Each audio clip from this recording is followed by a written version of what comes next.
여러분 안녕하십니까? 10월 25일 목요일 뉴스투데이 강원입니다. 제10대 강원도 의회 첫 도정과 교육행정 질문이 시작됐습니다. 첫날인 어제 도의회는 사업이 시작된 지 2년이 다 됐지만 지역 자본의 역외 유출 방지라는 도입 취지를 살리지 못한 채 겉돌고 있는 강원 상품권 사업을 중단하라고 촉구했습니다. 강화길 기자가 보도합니다. 지난 2016년 말부터 발행된 강원 상품권. 강원도 지역 자본이 다른 시도로 빠져나가는 것을 막기 위해 도입했습니다. 그동안 발행된 강원 상품권은 830억 원.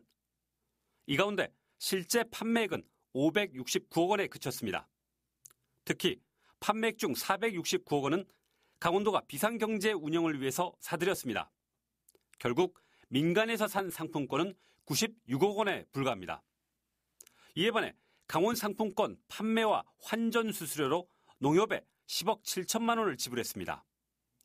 강원 상품권 판매를 대행하는 농협에 배만 불린다는 지적이 나옵니다.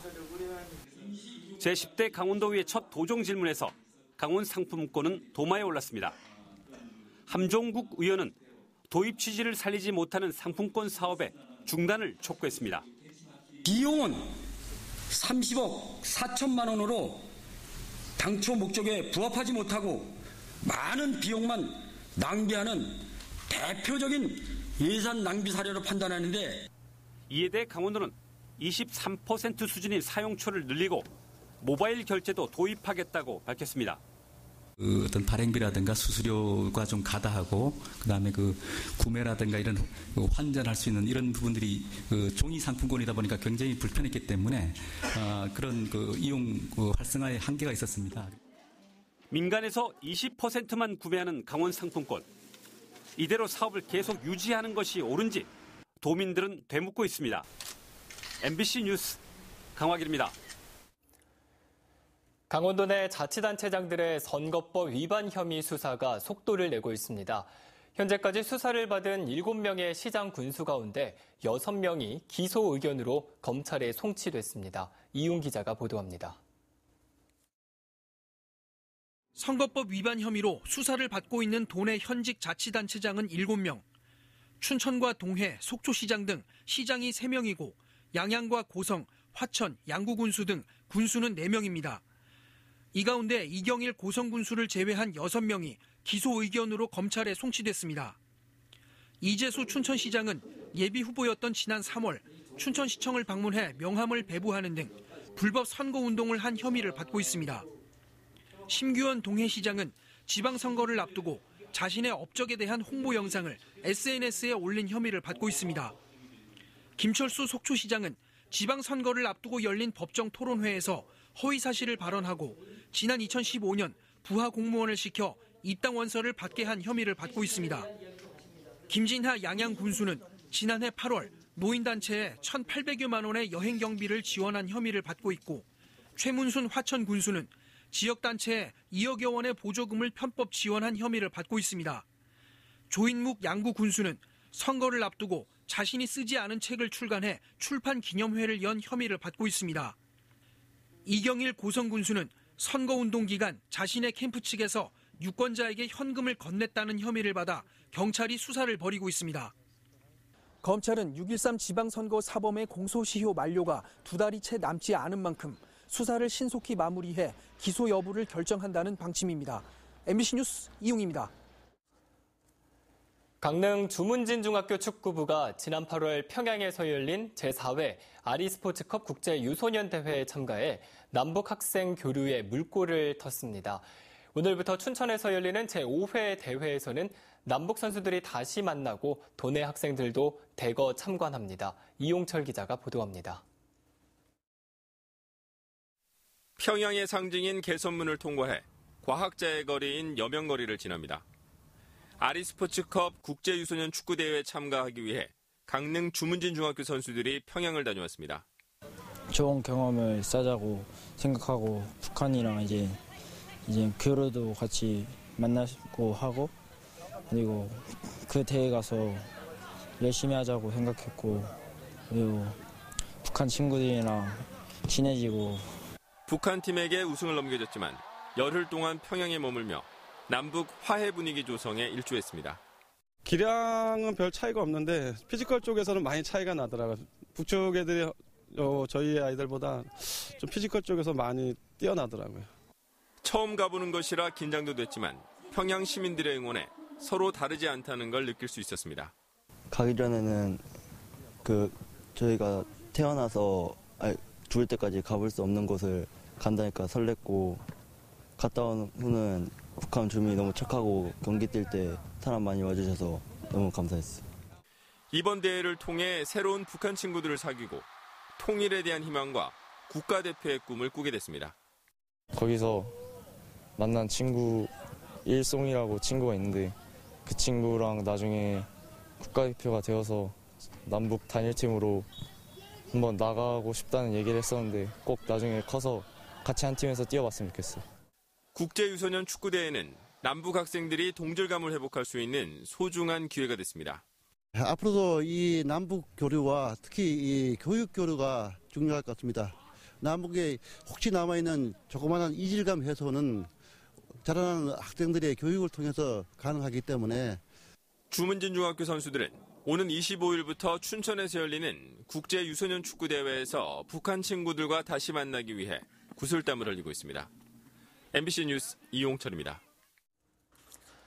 원주시 문마급 일대에 추진되는 화훼 특화 관광단지 조성 사업이 수년째 제자리 걸음입니다. 다음 달이면 관광단지 지구 지정 기한이 만료되는 가운데 앞으로의 사업 추진 여부에 관심이 모아지고 있습니다. 권기만 기자입니다. 원주시 문마급 궁촌리 일대입니다. 2016년 강원도가 일대 1972만 제곱미터를 화훼특화 관광단지로 지정했습니다. 2년이 지났지만 현장은 아무것도 달라진 게 없습니다. 열병합 포기했으니까는 화훼단지는 아예 처음부터 생각도 없었던 거 아니야, 이 사업 자체. 사업자는 지구 지정을 받은 지 만 2년이 되는 다음 달까지 조성계획 승인 신청서를 강원도에 제출해야 합니다. 실시 설계 수준에 준하는 시설 계획과 투자 계획, 관리 계획 등을 포함해야 하는데 아직까지 구체적인 계획을 마련하지 못한 상태입니다. 여기에 함께 추진하던 SRF 열병합 발전소 사업이 반대 여론에 부딪히면서 추진 동력은 더 떨어졌습니다. 그러는 사이 토지 수용을 위해 계약해놓은 일부 부지가 경매에 넘어가면서 사실상 사업이 백지화되는 것 아니냐는 여론도 확산되고 있습니다.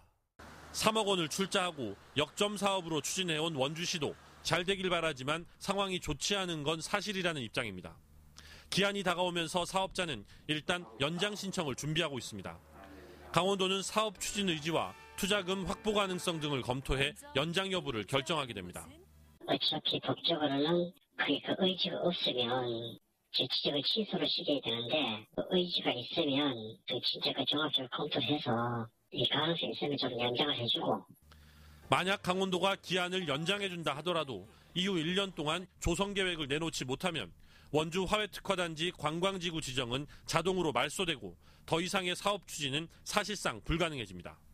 MBC 뉴스 권기만입니다. 지난달 강원 지역 취업자는 82만 3천 명으로 지난해 같은 기간보다 7천 명가량이 늘었습니다. 동북지방통계청에 따르면 강원 지역의 9월 고용률은 63.3%로 전년 동월에 비해 0.3%포인트 오른 것으로 조사됐습니다. 실업자 수는 2만 명으로 지난해보다 2천 명 늘어났습니다. 업종별로는 지난해보다 사업, 개인, 공공서비스업, 건설업과 제조업은 증가했지만 도소매와 숙박 음식점업, 운수와 통신업 등에서 감소세를 보였습니다. 강원도는 최근 사립유치원 비리 사건과 관련해 어린이집에서도 유사 사례가 발생하지 않도록 오늘부터 12월 14일까지 어린이집을 대상으로 집중 점검을 벌입니다. 이번 집중 점검 대상은 보건복지부와 보육통합정보시스템에 입력된 데이터를 면밀히 분석해 부정수급 가능성이 높은 어린이집 46곳을 선별해 추진합니다. 해당 어린이집은 대표자가 2개 이상 어린이집을 소유하거나 회계 프로그램을 설치하지 않은 곳, 그리고 회계 보고를 부적절하게 처리한 어린이집 등입니다. 공공기관 특혜 채용 의혹에 대한 국정조사 범위를 놓고 강원랜드도 포함될 가능성이 높아지고 있습니다. 자유한국당과 바른미래당, 민주평화당이 공공기관 특혜 채용 의혹에 대한 국정조사 요구서를 국회에 공동으로 제출하자 정의당이 강원랜드 채용 비리도 포함할 것을 요구하며 조건부 동참 의사를 밝혔고 3당 모두 포함시킬 수 있다는 입장을 내놨습니다. 더불어민주당이 야당의 요구를 수용하면 국정조사가 이루어질 전망입니다. 한편 강원랜드 채용 비리와 관련해 자유한국당 권성동 국회의원과 염동열 국회의원이 채용 청탁 혐의로 기소됐습니다. 제5회 아리스포츠컵 국제 유소년 축구대회에 시민응원단인 아리랑 응원단이 운영됩니다. 6.15 공동선언 실천 남측위원회 강원본부는 오늘부터 11월 3일까지 춘천에서 열리는 대회에 자주와 평화를 위한 아리랑 응원단을 구성해 운영한다고 밝혔습니다. 공동응원에는 6.15 공동선언 실천 남측위원회 강원본부 등 26개의 단체가 참여할 예정입니다. 오늘 강원도 지역은 동해상에 위치한 고기압의 영향을 받다가 그 가장자리에 들면서 대체로 맑은 뒤 밤부터는 구름 많겠습니다.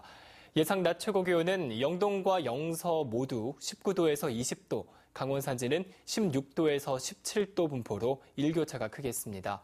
또 강원 내륙과 산지에는 서리가 내리고 얼음이 어는 곳도 있겠습니다.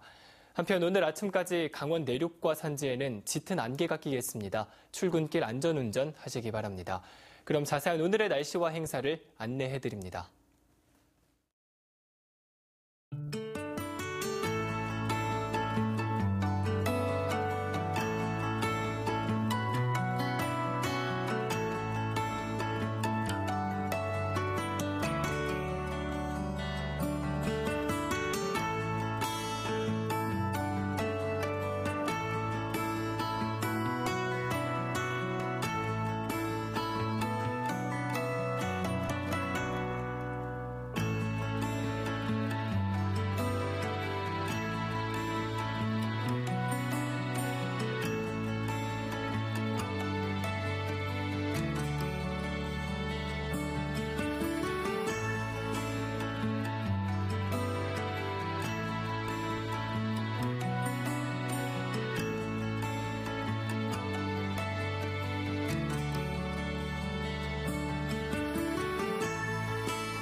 원주 지광국사탑 환수추진위원회가 오늘 31일 법천사지에서 국보 제101호 지광국사탑의 가치를 재조명하고 환수를 위한 시민 공감대 형성을 위해 콘서트를 개최합니다. 콘서트에는 지역 국회의원과 원주문화원, 문화재 전문가와 시민 등이 참가한 가운데 지광국사탑에 대한 환수 기원문을 작성하고 토론과 공연 등이 진행됩니다. 지광국사탑은 본래 원주 법천사지에 있었지만 1921년 일본으로 반출됐다가 1990년 경복궁으로 이관됐으며 지난 2016년부터는 국립문화재연구소로 옮겨져 보존 처리되고 있습니다. 도내 농어촌 지역의 버스 요금이 내일부터 200원씩 인상됩니다. 기본 요금이 인상됨에 따라 구간별 요금도 200원씩 오르게 됩니다. 이번 농어촌 버스 요금 인상은 도내 모든 자치단체가 같습니다. 한편 중고생은 20%, 초등생은 50%의 할인이 적용됩니다. 강원랜드의 이익금으로 조성된 폐광지역 개발기금 1,582억 원이 내년에 전국 폐광지역에 지원됩니다. 강원도에 배분된 내년도 폐광기금은 강원도 공통분과 도내 4개 시군에 1,173억 원, 경북 문경이 184억 원, 충남 보령은 130억 원, 전남 화순이 94억 원 등입니다.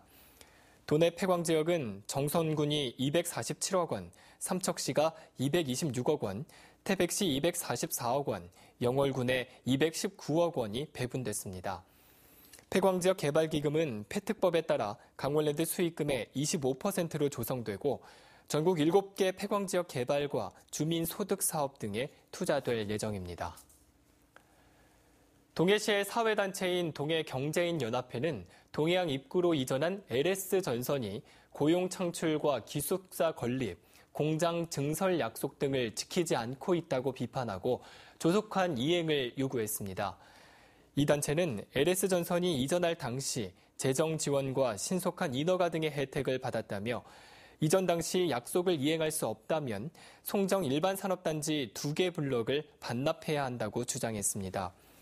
LS전선은 지난 2008년 동해시 송정산업단지 2개 블록을 분양받아 입지 보조금 100억 원 등 모두 146억 원의 보조금을 받고 이전한 바 있습니다. 강원도의 만명당 화재 건수가 전국에서 두 번째로 많은 것으로 나타났습니다.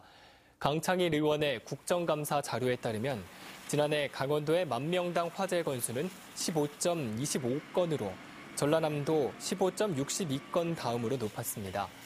전국 평균은 9.6건이었습니다. 강 의원은 강원도의 소방안전교육 이수율이 전국 5위로 높은 편이지만 화재 발생 건수가 높은 것은 안전교육의 내용이 부족하거나 화재 취약계층에게 제대로 이수되지 않았을 가능성이 있다고 분석했습니다.